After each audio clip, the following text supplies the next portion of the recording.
Om Swastiastu, salam Gema Santi. Halo, perkenalkan saya Dr. Prita, dokter yang bertugas di Rumah Sakit Umum Daerah Kabupaten Klungkung. Kali ini saya akan menjelaskan mengenai warning sign atau tanda bahaya pada penyakit DBD atau demam berdarah denggi. Demam berdarah denggi disebabkan oleh infeksi virus denggi yang ditularkan oleh nyamuk Aedes aegypti. Dewasa ini, insiden penyakit ini meningkat secara dramatis secara global. Kejadian infeksi denggi pada anak dan remaja lebih tinggi dibandingkan pada pasien dewasa. Data Indonesia memperlihatkan bahwa angka morbiditas dan mortalitas pada pasien DBD anak dan remaja lebih tinggi dibandingkan pasien dewasa. Demam berdarah denggi merupakan infeksi dengan manifestasi klinis yang kompleks. Penyakit ini memiliki masa inkubasi 4 hingga 10 hari. Pada perjalanan penyakitnya, penyakit demam berdarah denggi memiliki 3 fase, yaitu fase demam, fase kritis, dan fase pemulihan. Pada fase demam, demam timbul mendadak dan tinggi, bisa mencapai 40 derajat Celcius, berlangsung terus-menerus dan selama 2 hingga 7 hari. Demam dapat disertai dengan keluhan lain seperti muka yang kemerahan, nyeri kepala, nyeri retroorbital, anoreksia atau penurunan nafsu makan, mialgia dan atralgia atau nyeri otot dan nyeri sendi, nyeri ulu hati, nyeri perut, serta faring yang kemerahan. Pada fase awal demam ini, demam denggi susah dibedakan dengan infeksi non-denggi yang lainnya. Yang kedua adalah fase kritis. Fase kritis terjadi saat demam turun atau saat suhu tubuh 37,5 derajat Celcius hingga 38 derajat Celcius atau kurang dan tetap berada di bawah suhu tersebut. Pada fase ini terjadi perembesan plasma sehingga rentan terjadi syok hipovolemik pada pasien. Fase kritis biasanya terjadi di akhir demam, yaitu pada hari ketiga hingga hari ketujuh. Periode perembesan plasma yang signifikan terjadi selama 24 hingga 48 jam. Kewaspadaan untuk mengantisipasi terjadinya syok adalah dengan mengenali warning sign yang mendahului fase syok.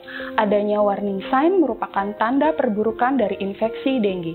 Adanya warning sign merupakan faktor risiko terjadinya severe denggi. Kecepatan dan ketepatan penanganan serta tata laksana dan pemantauan pada pasien DBD sangat mempengaruhi keberhasilan terapi serta dapat mencegah kematian pada pasien DBD. Oleh karena itu, sangat penting untuk mengenal dan memahami secara detail mengenai warning sign atau tanda bahaya pada penyakit demam berdarah denggi. Warning sign merupakan tanda perburukan infeksi denggi yang perlu diwaspadai. Warning sign ini memiliki 2 parameter, yaitu parameter klinis serta parameter laboratorium. Setiap menemukan pasien demam dengan kecurigaan infeksi denggi, harus dilakukan pemeriksaan serial darah tepi. Pada pemeriksaan laboratorium dapat ditemukan leukopenia progresif yang diikuti dengan penurunan cepat jumlah trombosit. Hal ini umumnya menunjukkan tanda awal perembesan plasma.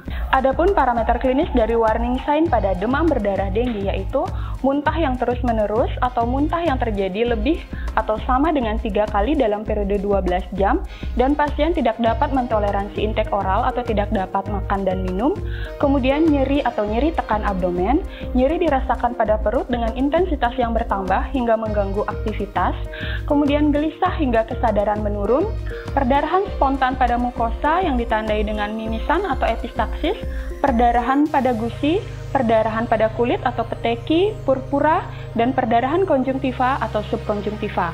Kemudian ditemukan hepatomegali lebih dari 2 cm yang ditemukan dengan pemeriksaan fisik berupa pembesaran pada hepar lebih dari 2 cm. Selanjutnya adanya akumulasi cairan akibat perembesan plasma yaitu edema pada palpebra atau bengkak pada kelopak mata, efusi pleura atau penumpukan cairan pada paru, hingga asites. Yang ketiga adalah fase pemulihan. Jika pasien berhasil melewati fase kritis selama 24 hingga 48 jam, maka pasien akan memasuki fase pemulihan. Pada fase ini terjadi reabsorpsi cairan ekstravaskular yang terjadi selama 48 hingga 72 jam. Keadaan pasien akan membaik, keluhan-keluhan gastrointestinal seperti mual, muntah, dan nyeri perut akan berangsur membaik. Pada penanganan pasien demam berdarah denggi, yang paling penting adalah ketepatan serta kecepatan dalam tata laksana serta pengawasan pasien. Sehingga pengenalan warning sign atau tanda bahaya pada pasien demam berdarah denggi akan dapat mencegah risiko perburukan pasien menjadi severe denggi atau bahkan kematian. Sekian video edukasi dari saya, semoga dapat menambah wawasan dan ilmu tentang warning sign atau tanda bahaya pada pasien demam berdarah denggi. Terima kasih atas perhatiannya. Om Santi Santi Santi Om. Salam Gema Santi.